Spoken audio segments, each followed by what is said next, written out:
The San Francisco 49ers get a big-time deal done with their franchise quarterback, and I think it might be a pretty big mistake. I had to. Locked On NFL. The new Locked On NFL. The madman Tyler Rowland is your double shot of NFL espresso with the Locked On local experts on every major story. Get ready. Rowland is revving up. The new Locked On NFL starts now. Locked On Podcast Network. Your team every day. Football fans, welcome into the Locked On NFL podcast, bringing you a double dose of the NFL's biggest story with help from our local experts that know your favorite teams like no one else. I am your host, the madman, Tyler Rowland, joined today by the legacy Locked On NFL expert Louis DiBiase. On today's episode, we're going to talk about the best games of Week 1 in the NFL. Going to look ahead already and get excited about those matchups. We're going to talk about some of the best revenge games on the NFL's schedule this year, but we do got to start with the big news over the weekend. Brock Purdy getting a big-time deal from the San Francisco 49ers. It's $181 million in total guarantees. Gets 5 years, $265 million overall. Massive deal here. And I got to tell you, Louis, I like it. It's good, but it does make me worry a little bit. Before we dive in too much, I do want to thank you for making Locked On NFL your first listen each and every day, Monday through Friday. NFL content all year round, always for free. Make sure that you get subscribed, stay subscribed. It's your team every day here on the Locked On Podcast Network. But my first impressions was, that's a lot of money for Brock Purdy. But what were your thoughts when you saw it? Yeah, it's the same thing. I know that the reality of the NFL is that teams pay quarterbacks that might not be franchise-altering players that can carry you in any situation. For me, if you don't have that player, you keep looking. I know that's not wrapped up in actual reality in the NFL, but I think it's far too much money for somebody that cannot do that. If the 49ers roster regresses like it did last year and it gets even older this year and Purdy has to carry more because unlike first-round picks with fifth-year options, that contract goes into place right away. Yep. I just don't think he can do that, and I think he's proven he's a good player, but I don't think he's a great player, and I think San Francisco is paying him to probably be great. But you look at that tier of player that he's getting paid like, the NFL's paying a lot of guys like this, and I think a lot of teams are settling. No, that's funny that you mentioned that because our guys over at Locked On 49ers, Brian Peacock and Eric Crocker specifically talked about how, you know, compared to the other guys in that area, Brock Purdy actually might be a little bit of a value for San Francisco. Now, I want to say, first, man, just great job by Brock Purdy, being the last pick in the NFL draft. Damn near undrafted, right? And defying all odds, a couple guys had to get injured for him to play. Trey Lance, number 3 overall pick. Jimmy Garoppolo, a guy who went to multiple conference championship games and a Super Bowl for the 49ers, right? So he had to get those guys kind of out the way. And then he played at a level that made this not only a conversation, but kind of the expectation of him taking over this franchise and them shoving out Trey Lance, just shoving him out, kicking him out the door, So from the day he stepped on the field, he has been awesome for the 49ers and he's played very well. But in a realistic world, you knew it would land between $50 to $55 million per year. And then you look at the previous year contract. And this was one of the things I said on social media. Once you look at the Trevor Lawrence, the Tuas, the Jordan Loves, and see that they're making very similar money, and maybe even a little bit more than Brock Purdy. And at the time that Brock Purdy signed his, you're supposed to go up, right? It's supposed to be more the next year. That's what the market is, right? If these guys made X amount of dollars and they've done this with their team, then we expect our quarterback to get more than those guys. And that did not happen. It's less guaranteed money per year than the other guys. It's less money per year than the other guys. And this is at a time where you're dealing with inflation because inflation, everything is going up. The salary cap is even going up. And the 49ers somehow were able to pay Brock Purdy a lower percentage than of their salary cap than all the other guys.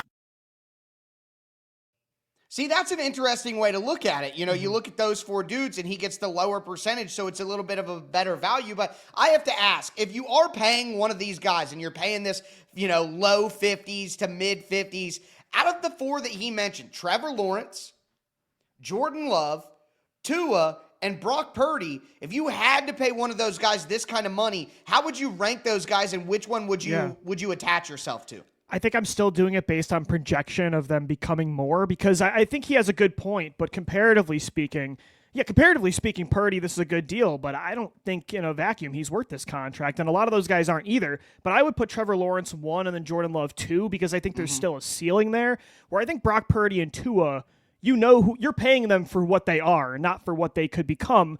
With Trevor Lawrence and with Jordan Love, they're kind of a similar tier player, but there's still room to improve, right? Trevor Lawrence is getting there where he might be who he is at this point, but there's still hope, right? So I'd probably go Lawrence and Love, just because, again, I think through, I guess, a radical perspective of quarterback, whereas if I don't have that guy, then I'm going to keep looking, and if I had to pay one, I guess it would be Lawrence or Love, just based on that perspective. See, Brock Purdy is the line to me. I feel like what San Francisco did here is Brock Purdy's too good to just let him walk. Sure. But what you've just signed up for is you've signed up for very high pay for a guy that you desperately wanted to get rid of. Now, Brock Purdy is better than Jimmy Garoppolo because he offers more out of structure and more mobility and stuff like that.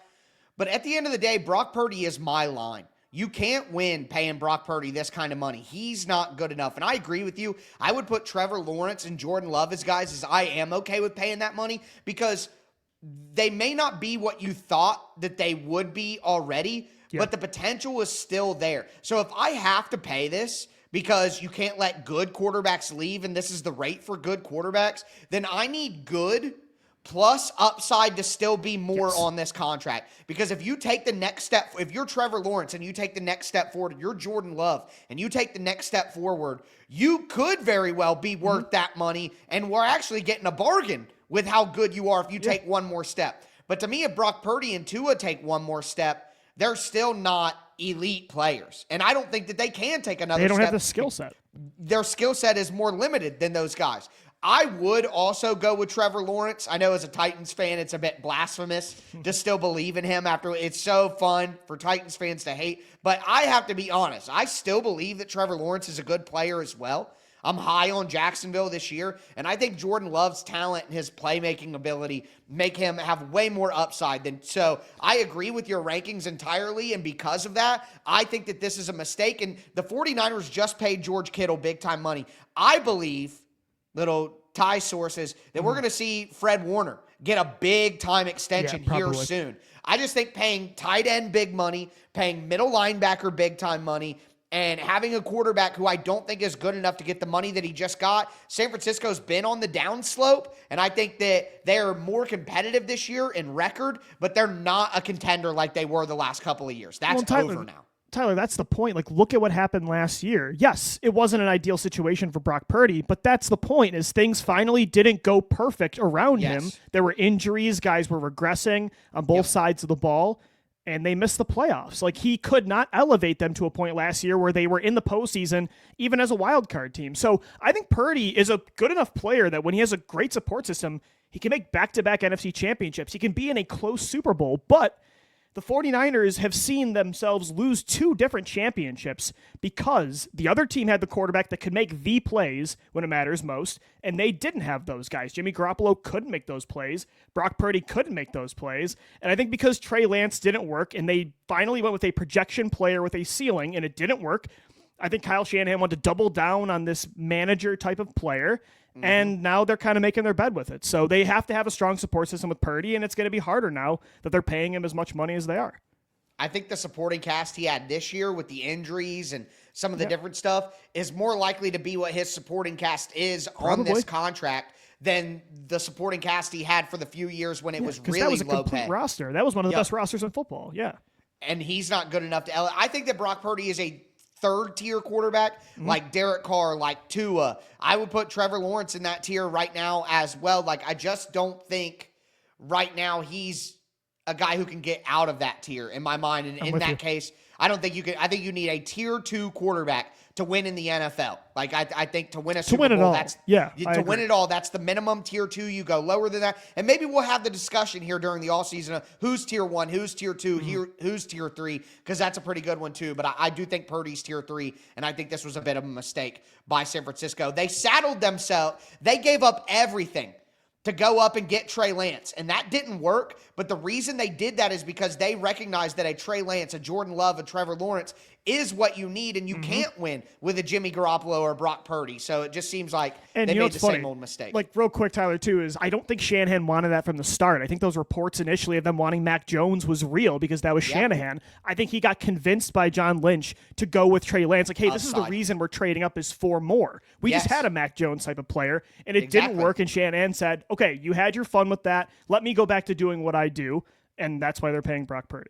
Yep. Yeah, I do think it's a Kyle Shanahan move. But with that being said, there's a lot of good feelings in San Francisco right now, but there's a lot of revenge on the NFL schedule. Let's discuss it. Today's episode is brought to you by Skylight Calendar. Say goodbye to sticky notes, scribbled plans on the fridge, overlapping calendar invites. The Skylight Calendar is here to bring clarity to the chaos and help families stay organized without the stress. This sleek digital display syncs your existing calendars like Google, Apple, Outlook, making it simple to track appointments, practices, dinners, reminders, all in one easy-to-see place. My sister's family has the Skylight Calendar. I have the Skylight Calendar. I absolutely love the clear 15-inch HD screen, and I love how you can color code different people's events, so you always know whose event is whose just by looking at the calendar. It's crazy how much information you can get from a simple glance with the Skylight Calendar. Right now, Skylight is offering our listeners $30 off their 15-inch calendars by going to skylightcal.com/NFL. Go to skylightcal.com/NFL for $30 off your 15-inch calendar. That's skylightcal.com/NFL.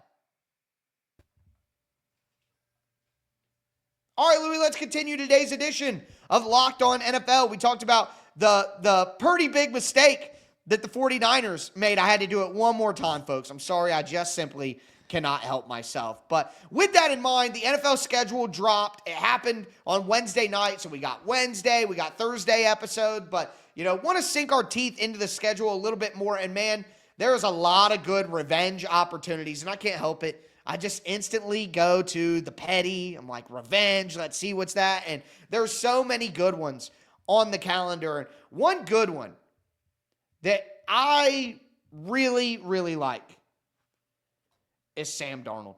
Sam Darnold's revenge. We have Week 13, 4 p.m. game. The Minnesota Vikings go to the Seattle Seahawks. So interesting because Seattle is such a fun place to play and such a fun place to watch a game.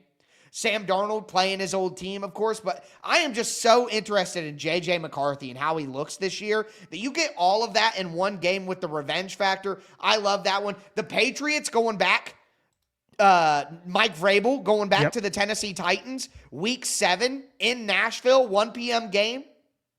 The Eagles and Chiefs, Week 2, 4 p.m. Super Bowl rematch. The Eagles or the Chiefs looking to maybe get their revenge there. There's a lot of different candidates. Out of those sort of revenge-minded games, which one stands out to you? I think, obviously, Chiefs, Eagles, because it was the Super Bowl. But for me, I don't know. I don't consider it revenge if you get them back in the regular season. I cover the Eagles, and in 2023, Philadelphia beat them in Arrowhead, and it's does that really make it feel better when you lost in the postseason? But I think that's the one. Kansas City got beat so bad by Philadelphia in the Super Bowl that if they want to believe in their head that they are still on the same tier as that kind of team, because that was such an awakening. Wow, we are not on this level.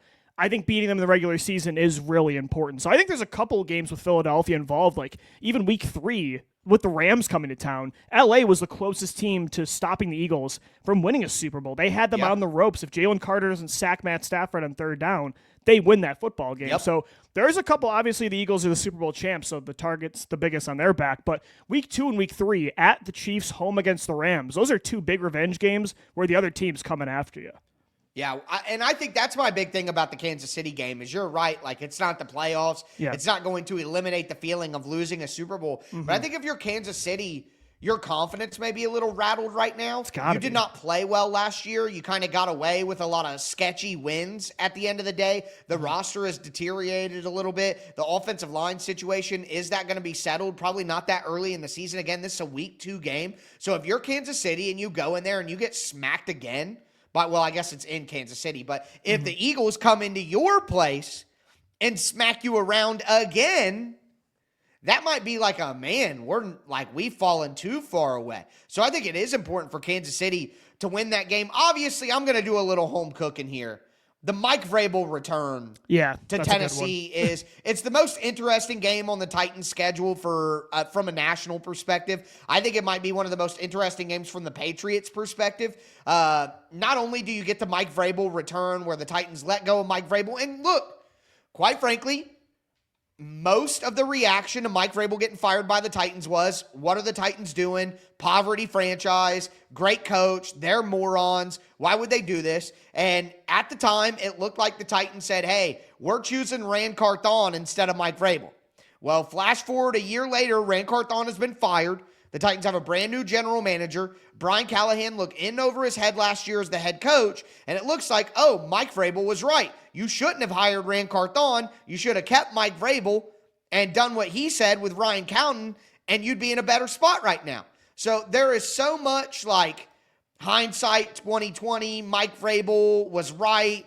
Mike Vrabel's the guy we trust, not the Titans. That if Mike Vrabel goes in there and lays it on the Titans and they look terrible, not only would it be a terrible thing for the Titans and a great look for Mike Vrabel and his revenge, but I think it might also cause Brian Callahan to get fired. So it could be a double whammy of Mike Vrabel looks like the GOAT and Brian Callahan looks so bad that he gets fired. No, it's a good point. I think the Titans had the right mindset behind moving on from Vrabel. I think they kind of reached their ceiling with him. He gives me very like Tom Thibodeau of the NBA kind of vibes, right? Where he can take you to a higher place than your team should go from a talent perspective. But when your team's ready to go to win a championship, like he's not that coach. He kind of feels like a placeholder. But if he wins that game and he's showing progress, like he's making it work with a young quarterback in Drake May in New England, that's huge. Like that, if he had a scrappy Patriots team led by a veteran and they won, to be like, okay, whatever. The Titans still made the right long-term move, but because he is running a similar style of team right now, that's really interesting. Yeah, a lot of the conversation was Mike Vrabel isn't good for a young team, building the team or a back young up, quarterback, veteran. right? So, if he goes and does that with a young quarterback and the Cam Ward, like if Drake May looks better than Cam Ward significantly, Mike Vrabel's team totally outplays Brian Callahan's. And I will tell you this, the Titans owner, the last time that she made an in-season firing happened after a very embarrassing loss where a Titans decision to trade A.J. Brown looked very stupid, and the Titans got whooped in Philadelphia, and A.J. Brown went nuts and just publicly embarrassed the Titans in a bad way. Again, the owner is very impacted by that, so that could matter. I do want to mention one other game, and it's in week 1, and it's the Jets against the Steelers. Ooh. And it's the rare double revenge game. Yeah. And Chris Carter, my guy from Locked On Steelers, talks about it. The Jets, Justin Fields, what he's going to be able to do with a new offense, with a new head coach. That's a team that's going to be trying to figure things out early in the season. That's a team that's going to have a lot of young players on both sides of the ball. That's a team that the Steelers, if they come out hitting the ground running, their defense playing at a high level like they have the past several years, that's a team that you can kind of get right against. Limit to small gains on offense, whether you have Aaron Rodgers or Mason Rudolph, that you could try to put up enough points, let your defense win the day. That's a game that, much like how the Falcons were last year, the Steelers could come out, control the pace of that game, and be on their way. Now, it also shapes up to be a physical game because, again, if you look at the Jets, they've made the offensive line investments much like the Steelers have. Granted, they've also had a higher picks to do so with. When you look at guys that they've been drafting over the past few years. Armand Membao, Olu Fashanu, Joe Tippmann. The guys that they got, Elijah Vera Tucker, guys that they've been invested. They've invested heavily into their offensive line. And that's why it's a bad matchup for the Steelers. And I think that we're going to come out of this week 1 matchup between the Steelers and Jets, and I think Aaron Rodgers is on the Steelers. Mm-hmm. And I think Steelers fans are saying, I can't believe you guys let Justin Fields get out of the building. I'm actually going to take the Jets in that game. I'm going to do the same. And Justin Fields, I'm sure he feels a certain way. He was 4-2 with the Steelers. He was doing everything they asked of him. Yep. And he got benched, didn't get another chance the rest of the year. And yeah, he's with the Jets now. So total revenge aspect for Justin Fields, but for Aaron Rodgers too, because also the meeting with Aaron Glenn did not go well when he went back to New York, flew all the way over there just for them to basically say instantly. Bad feelings. Yeah, Yep. So I think that's kind of a cool double quarterback revenge game. Yes. It's kind of interesting too with the McCarthy-Darnold thing you were talking about. There's a couple of those games early in the season where both quarterbacks, that game's going to mean a lot to them, and that's rare. Yeah, I love the little quarterback matchups where it's like all on the line for him. But I do love this matchup. This is going to be one of those games that doesn't maybe sound amazing, but I'm going to be glued to it. Yeah. I don't know what it is. I just have a feeling the Jets are going to surprise some folks this year. And I've hated what the Steelers have done as a plan this offseason. So I have a hard time. Hey, you know me, man. I'm Team Justin Fields, so I'm always going to hype up the team that he's on. So 100%. And I think I've heard Chris Carter on Locked On Steelers say that if the Steelers would have put Justin Fields back in at the end of the season after Russell Wilson started really struggling, that he would still be the quarterback for the Steelers. So it's a big chance for egg on the face for the Pittsburgh Steelers. And you got to, they have a bunch of Super Bowls and stuff, and get a little taste of what it tastes like, to not be that great of a franchise. But there's another revenge game, but it's also in week 1. Let's talk about an excellent week 1 slate in the NFL.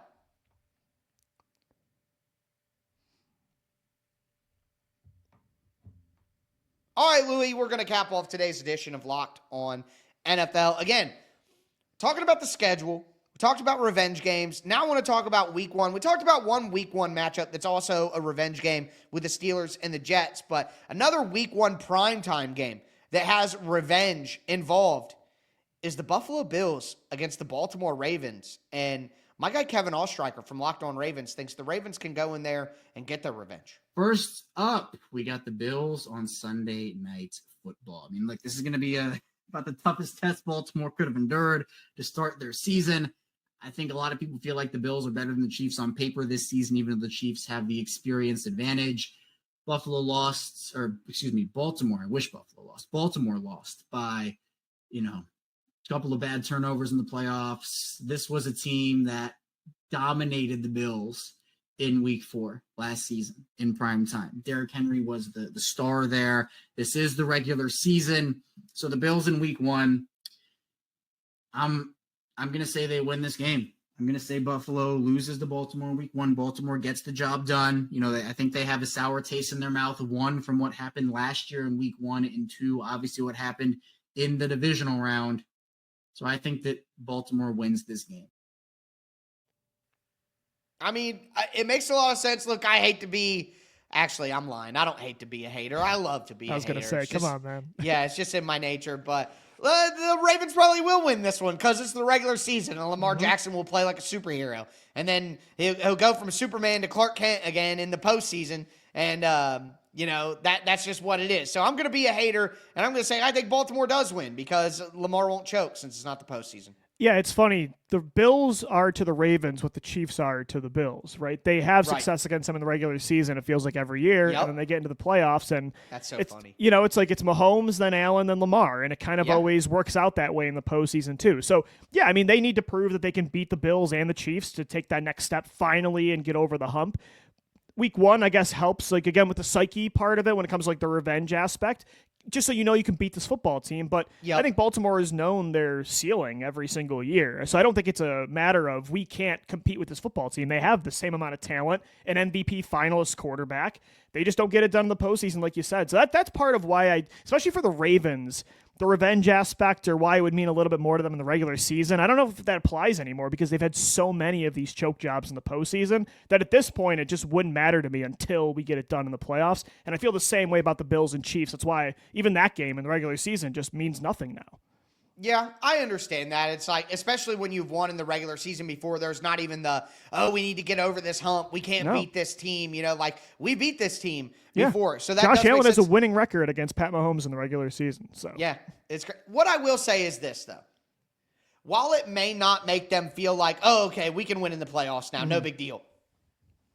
I think it is nice just to kind of exercise those demons early on. For sure. Especially the just first to game. be like, hey, the team that knocked us out last year, we got our revenge. And although it won't mean that we can accomplish our goals, just when you're in the heat of the battle of a season, it's just nice to start that way. Like, you knocked us out last time. It's different this year. We're beating you this year. So I agree with you. That'll be in the back of their head of, hey, it don't mean a thing unless we do it, in the winter time. But at the same time, still, I think it matters. Now, some other great games in week 1. Yeah.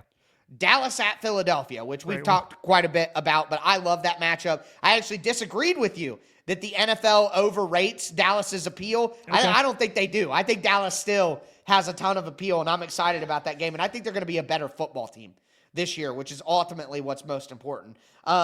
We get Kansas City against the Chargers on Friday in Brazil. I think the Chargers have a great chance to take that division this year. It'll be interesting if there's any Super Bowl hangover for Kansas City. Tampa Bay at Atlanta. Carolina at Jacksonville. Bryce Young, Trevor Lawrence. I'm interested in that game. Yeah. Pittsburgh at the Jets. We already talked about that double revenge game. Detroit at Green Bay. What a very important divisional game to start off with. Houston at the Rams. Two teams that get playoff wins. That's a big time matchup. Mm-hmm. We talked about the Sunday night, and then Minnesota and Chicago. I love the Monday night game. Yeah, can we talk about the Monday night game? Caleb Williams, Ben Johnson. I mean, and there's so many question marks about those teams. Which one do you like the most? I honestly like the Monday night game the best. I like Bears-Vikings because both teams are so fascinating. It's like, who are these teams this year? The Vikings won 14 games last year, but you have a brand new quarterback, essentially a redshirt rookie, that we have no idea who he's going to be. The Bears are so vastly improved on paper around Caleb Williams, like you said with Ben Johnson and Colson Loveland, Roma Dunze in year 2. Can they take that step? I'm very curious. Like, are the Bears this year's Vikings, or is Minnesota legit again? That game is very interesting to me. No, I agree. That is very interesting because it's time for Chicago to kind of take out. It's on Caleb Williams and J.J. McCarthy to prove something. They've been the offseason champs 2 years in a row, man. It's time to put it on the field. There we go again. I mentioned it. I love the Carolina-Jacksonville game. Now, that's a true sickos committee meeting. That's a Sunday ticket. That's for the real sickos for that one. Yes, yeah. But I'm telling you, that is me. As you folks can tell, me and Louie both, we got the disease here.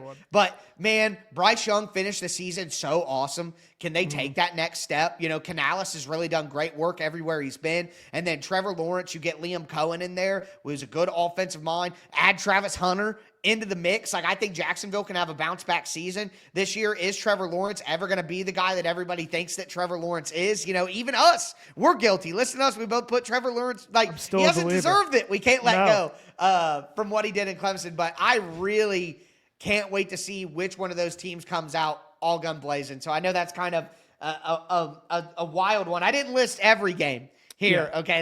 It sounded like it, but I didn't. But that Carolina-Jacksonville game, that's going to be awesome. I'm also really interested in San Francisco at Seattle, just because we mentioned with Brock Purdy, who are the 49ers going to be this year? Are they going to be back to being a legitimate contender like they were 2 years ago? Right. And Seattle is such an interesting, weird team. Yeah. You know what I mean? We're talking about the Vikings, who are they? Who are the Bears?